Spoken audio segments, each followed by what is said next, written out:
चार आदमी बात कर रहे हैं तो चार आदमी के चार मत हो सकते हैं, इसमें एकदम दूसरा आदमी मेरा दुश्मन है ऐसा समझने की आवश्यकता क्या है? वो दूसरी बात क्यों कह रहा है ये समझने का मैंने प्रयास करना चाहिए, मेरी जिम्मेवारी है कि वो ऐसा क्यों कह रहा। अब जैसे परिवार है, हम कहते हैं ना कि सारा हिंदू समाज एक परिवार है, संघ एक परिवार है। अब परिवार में बाहर के वायुमंडल के कारण लोग अपेक्षा करते हैं कि हर विषय पर सब लोगों का एक मत होना चाहिए। क्यों? सबका ध्येय एक है, सब एक ही पथ के राही है, तो हर विषय पर सब लोगों की एक ही राय होनी चाहिए। ऐसा हो सकता है क्या? हमारे पूर्वजों ने कहा है कि ऐसा नहीं हो सकता।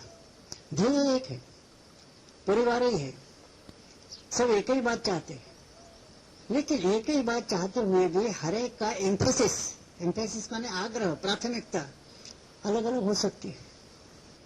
और इसके विषय में परिवार का उदाहरण हमारे पूर्वजों ने दिया कि परिवार में शादी योग्य, विवाह योग्य लड़की है, अब उसका विवाह करना चाहिए, वर संशोधन चल रहा है।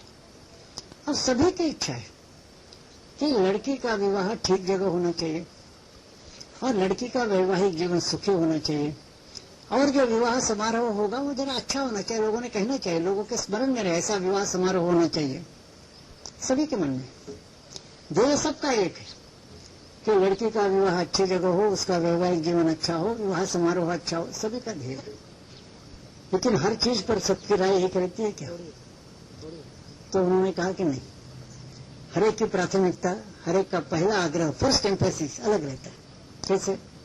चलो, कन्या वरयति रूपम, जो लड़की शादी की है उसका आग्रह पहले यह रहता है कि वो सुस्वरूप लड़का होना चाहिए, दिखने में लड़का अच्छा होना चाहिए। अब माँ है तो माँ तो ठीक है, लड़का सुस्वरूप होना अच्छा है, लेकिन उसी से वो संतुष्ट नहीं है। वो सोचती है कि जिस परिवार में मेरी लड़की जाएगी वो परिवार आर्थिक दृष्टि से भी अच्छा होना चाहिए। ऐसा न हो कि वो शादी हो गई और सारा जीवन उसका दूसरों के यहाँ बर्तन मांजने में चला जाए, ऐसा नहीं होना चाहिए। सुखी जीवन होना चाहिए, तो उनकी आर्थिक हालत अच्छी होनी चाहिए। तो कन्या वरयति रूपम माता वित्तम, माँ उसकी फाइनेंशियल पोजीशन दूसरे परिवार के देखती है। पिताजी इस पर भी संतुष्ट नहीं। पिताजी सोचते हैं कि आज तो इसकी आर्थिक परिस्थिति अच्छी होगी, कल मानो किन्हीं कारणों से यदि दिवालिया बन जाते, इंसॉल्वेंट बन जाते, परिवार फिर से गरीब हो जाता है, तो गरीबी में से फिर से परिवार को ऊपर उठाने के लिए जो कर्तृत्व चाहिए, जो शिक्षा दीक्षा चाहिए, क्वालिफिकेशन चाहिए, योग्यता चाहिए, वो इसके अंदर है कि नहीं? आज आर्थिक स्थिति अच्छी, इससे नहीं होगा। आर्थिक स्थिति खराब यदि हो जाती है, बिगड़ जाती है, तो भी उसमें से फिर से वो परिवार को ऊपर उठा सकता है क्या? इसलिए वो देखता है कि इसकी योग्यता, क्वालिफिकेशन, एजुकेशन कितना है। तो कन्या वरयति रूपम माता वित्तम पिता श्रुतम, वो देखता है कि इसका ज्ञान कितना है, एजुकेशन कितना है। अब बाकी जो रिश्तेदार है उनको इन सब गहराई में जाने की न आवश्यकता है न समय है। उनके सामने एक ही रहता है कि बांधवा कुलम इच्छन्ति। बाकी रिश्तेदार इतना देखते हैं कि भाई जहाँ लड़की जाएगी हमारे खानदान से खानदान बराबरी की खानदान है कि नहीं, इसी में उसका संतोष है। और फिर आप और हम लोग हैं, हम भी तो सहानुभूति रखते हैं, उस परिवार के साथ हमारी सहानुभूति है, लड़की के साथ हमारी सहानुभूति है, किंतु हमारे सामने प्राथमिकता क्या है? तो कहा बांधवा कुलम इच्छन्ति मिष्टान्न वितरे जना। आप और हम देखते हैं कि उस समय जो भोजन हुआ, जलेबी कैसे बनी थी, लड्डू कैसा बना था, ठीक हुआ या नहीं। तो सभी का ध्येय एक ही है कि शादी अच्छी होनी चाहिए और अच्छी जगह होनी चाहिए, लेकिन हर एक की प्राथमिकता सोचने में अलग अलग होती है।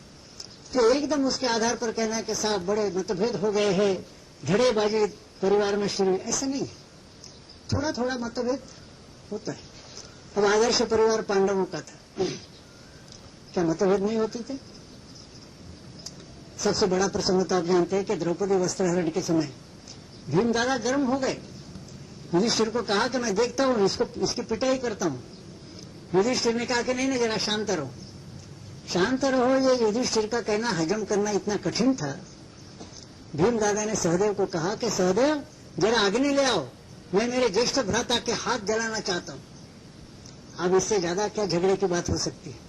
तो क्या दो धड़े हो गए क्या? एक धड़ा भीम दादा का और दूसरा धड़ा युधिष्ठिर का? ऐसा नहीं, सबका ध्येय एक था, परस्पर प्रेम विश्वास था। हर एक का अलग अलग स्वभाव है। किसी भी घटना की प्रतिक्रिया स्वभाव के अनुकूल भिन्न भिन्न हो सकती है।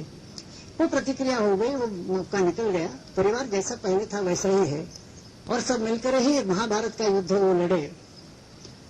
तो स्वभाव के अनुसार प्रतिक्रिया भिन्न हो सकती है, तबीयत के अनुसार प्रतिक्रिया भिन्न हो सकती है। थोड़ा मतभेद हुआ तो एकदम समझना कि बस अब तो मामला बिगड़ गया है, यहाँ दो धड़े हो गए, गलत बात है।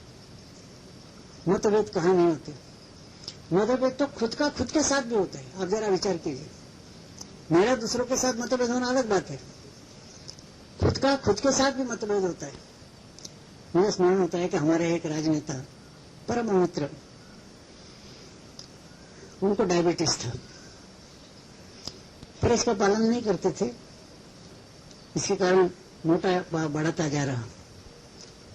आखिर डॉक्टर ने उनको डांट कर कहा, मुंह फट से डॉक्टर ने कहा कि देखो जी, अब यदि आप चीनी खाओगे, पर इसका पालन नहीं करेंगे तो मर जाओगे, स्पष्ट शब्दों में कहा।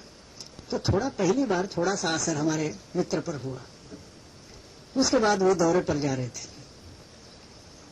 अब इत्तेफाक से मैं भी उसी तरफ जाने वाला था, तो उनके साथ बात करने के लिए मैं उनके डब्बे में आया। अब मेरे जाने का तो किसी को पता नहीं था, इनका पहले से दौरा, हर स्टेशन पर स्वागत सारा तय था। तो ये स्टेशन पर उतरे, लोगों ने मालाएं डाली। मैंने कहा कि हार लाते हो, उपहार नहीं ले आते? वो मेरे नहीं साहब, उपहार भी लाया है। तो एक पुराना कार्यकर्ता जो नेताजी का स्वभाव पहले से जानता था, वो सामने आया। उसने एक ऐसा डब्बा दिया। क्या है इसमें? बोले बर्फी है। बर्फी है? तुम मेरे दुश्मन हो, तुम जानते हो, मैंने सबको बताया है, डॉक्टर ने मुझे कहा है मैं मीठा खाऊंगा तो मर जाऊंगा, तुम चाहते हो कि मैं मर जाऊं? अब वो पुराना कार्यकर्ता था, उनका स्वभाव अच्छी तरह जानता था। उसने सारा शांत चित्त से सुन लिया। फिर कहता है कि नहीं जी नेताजी, ऐसा है कि ये बर्फी की एकदम नई वैरायटी, आपने जीवन में ये वैरायटी कभी खाई नहीं। बोले अच्छा नई वैरायटी है, फिर रख दो। तो इनके सीट पर वो रख गिरी, गाड़ी शुरू हुई। अब बर्फी की नई वैरायटी सुनने के बाद मेरे भी मन में लालच आ गई कि मैं भी थोड़ा खा सकूं। वो बर्फी का डब्बा खुल गया, हमको एक पीस तक नहीं मिला। अब इसका मतलब क्या है? खुद के साथ मतभेद है कि नहीं? पहले जब कहा कि बर्फी है तो सोचा अरे मैं बर्फी खाऊंगा मर जाऊंगा, नहीं खाऊंगा। जब सुना कि नई वैरायटी है तो सुना कि ठीक है अभी खा लेंगे, इंसुलिन के और 2 इंजेक्शन ले लेंगे। तो खुद के साथ भी मतभेद हो सकता है, परिस्थिति के अनुसार, प्रसंग के अनुसार।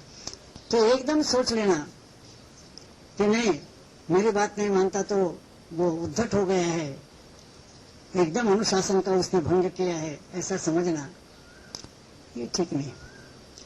संघ में हम अनुशासन पर आग्रह देते हैं, किंतु अनुशासन का मतलब मिलिट्री डिसिप्लिन नहीं है।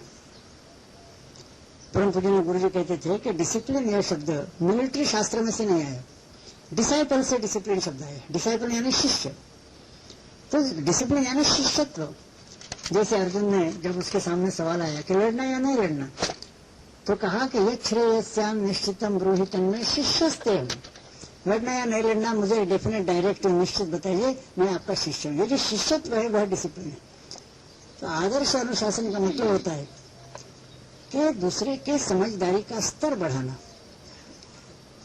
और इस दृष्टि से हमारे सारे व्यवहार में, क्योंकि हम यदि लोगों को समझाना चाहते तो समझने की जिम्मेवारी उनकी नहीं है, उनको समझाने की जिम्मेवारी मेरी है। ये ध्यान में रखना चाहिए।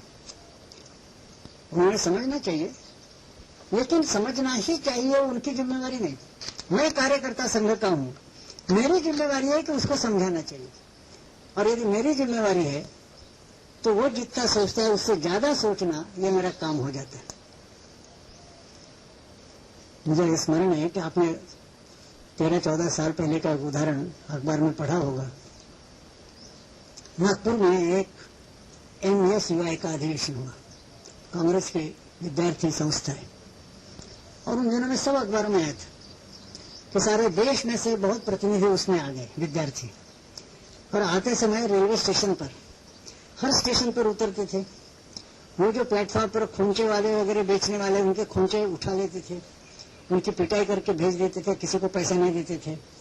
प्लेटफॉर्म पर जो होटल वगैरह रहता है वो भी लूट लेते थे। वहां यदि कोई पैसे का बक्सा होगा वो भी उठा लेते थे। होटल वाला शिकायत करने लगा तो उसकी पिटाई करते थे। फिर नागपुर पहुंचे। नागपुर पहुंचने के बाद वहां जो व्यवस्था देखने वाले प्रबंधक थे, बात बात पर उनकी पिटाई करते थे। कहीं चाय लाई, चाय ठंडी हो गई तो कप और तश्तरी फेंक देना, वो फूट जाएगी, एक थप्पड़ लगाना प्रबंधक को। भोजन आया, उसमें मिर्च ज्यादा हो गई, नमक कम हो गया, एकदम थाली फेंक देना और थाली लाने वाले प्रबंधक की पिटाई करना। अब होते होते उनका हौसला बढ़ गया और बाहर जाकर उन्होंने दुकान लूटना शुरू किया और आखिर तो उन्होंने लड़कियों से छेड़खानी शुरू की। अब नागपुर ऐसा शहर है कि जहां लोग प्रगतिशील नहीं है, ये सारा बर्दाश्त नहीं कर सकते। तो जब उन्होंने लड़कियों से छेड़खानी शुरू की तो नागपुर वालों ने उनकी पिटाई की। पिटाई करने के बाद वो फिर दोस्त हो गए। अब ये सारा अखबार में आया था, मैं पढ़ा था। मैं जब बाद में नागपुर गया तो मुझे पता चला कि प्रबंधकों का प्रमुख जो था वो मेरा पुराना मित्र था, क्योंकि कई दिन मैं कांग्रेस में भी रहा था पहले, तो मेरा पुराना मित्र था।